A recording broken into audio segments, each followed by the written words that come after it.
55वां सर्ग। अपने 100 पुत्रों और सारी सेना के नष्ट हो जाने पर विश्वामित्र का तपस्या करके महादेव जी से दिव्यास्त्र पाना तथा उनका वशिष्ठ जी के आश्रम पर प्रयोग करना एवं वशिष्ठ जी का ब्रह्मदंड लेकर उनके सामने खड़ा होना। विश्वामित्र के अस्त्रों से घायल होकर उन्हें व्याकुल हुआ देख वशिष्ठ जी ने फिर आज्ञा दी, कामधेनु, अब योग बल से दूसरे सैनिकों की सृष्टि करो। तब उन गौ ने फिर हुंकार किया। उसने उसके हुंकार से सूर्य के समान तेजस्वी काम्बोज उत्पन्न हुए। थन से शस्त्रधारी बर्बर प्रकट हुए।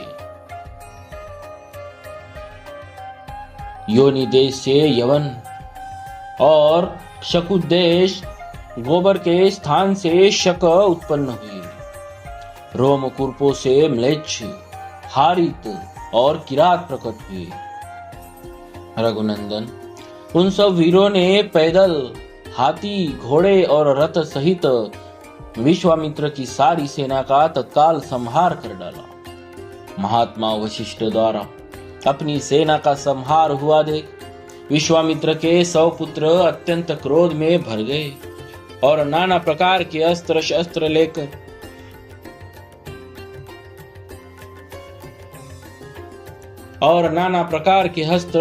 लेकर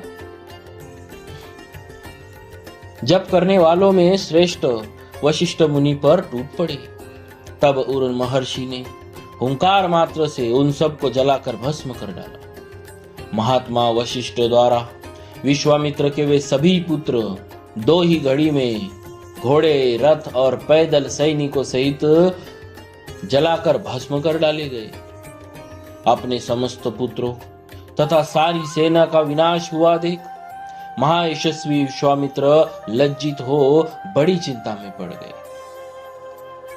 समुद्र के समान उनका सारा वेग शांत हो गया। जिसके दांत तोड़ लिए गए हो उस सर्प के समान तथा राहुग्रस्त सूर्य की भांति वे तत्काल ही निस्तेज हो गए। पुत्र और सेना दोनों के मारे जाने से वे पंख कटे हुए पक्षी के समान दीन हो गए। उनका सारा बल और उत्साह नष्ट हो गया। वे मन ही मन बहुत खिन्न हो उठे।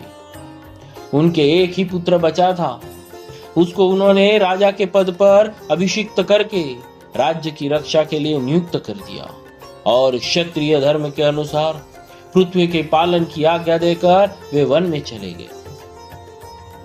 हिमालय के पार्श्व भाग में जो किन्नरों और नागों से सेवित प्रदेश है, वहां जाकर महादेव जी की प्रसन्नता के लिए महान तपस्या का आश्रय ले वे तप में ही संलग्न हो गए।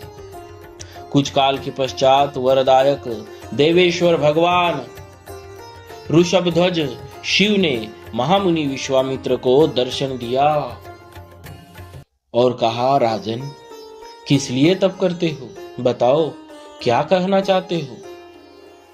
मैं तुम्हें वर देने के लिए आया हूं। तुम्हें जो वर पाना अभिष्ट हो उसे कहो। महादेव जी के ऐसा कहने पर महातपस्वी विश्वामित्र जी ने उन्हें प्रणाम करके इस प्रकार कहा, निष्पाप महादेव, यदि आप संतुष्ट हो तो अंग, उपांग, उपनिषद और रहस्य सहित धनुर्वेद मुझे प्रदान कीजिए। अनघ देवताओं, दानवों, महर्षियों, गंधर्वों, यक्षों तथा राक्षसों के पास जो जो अस्त्र हो वे सब आपकी कृपा से मेरे हृदय में स्फुरित हो जाए। देव, यही मेरा मनोरथ है जो मुझे प्राप्त होना चाहिए। तब एवमस्तु कहकर देवेश्वर भगवान शंकर वहां से चले गए। देवेश्वर महादेव से वे अस्त्र पाकर महाबली विश्वामित्र जी को बड़ा घमंड हो गया। वे अभिमान से भर गए। जैसे पूर्णिमा को समुद्र बढ़ने लगता है, उसी प्रकार से वे पराक्रम द्वारा अपने को बहुत बड़ा चढ़ा मानने लगे। श्री राम, उन्होंने मुनि श्रेष्ठ वशिष्ठ को उस समय मरा हुआ ही समझा। फिर तो वे पृथ्वीपति विश्वामित्र वशिष्ठ के आश्रम पर जाकर भांति भांति के अस्त्रों का प्रयोग करने लगे, जिनके तेज से वह सारा तपोवन दग्ध होने लगा। बुद्धिमान विश्वामित्र के उस बढ़ते हुए अस्त्र तेज को देखकर वहां रहने वाले सैकड़ों मुनि भयभीत हो संपूर्ण दिशाओं में भाग चले।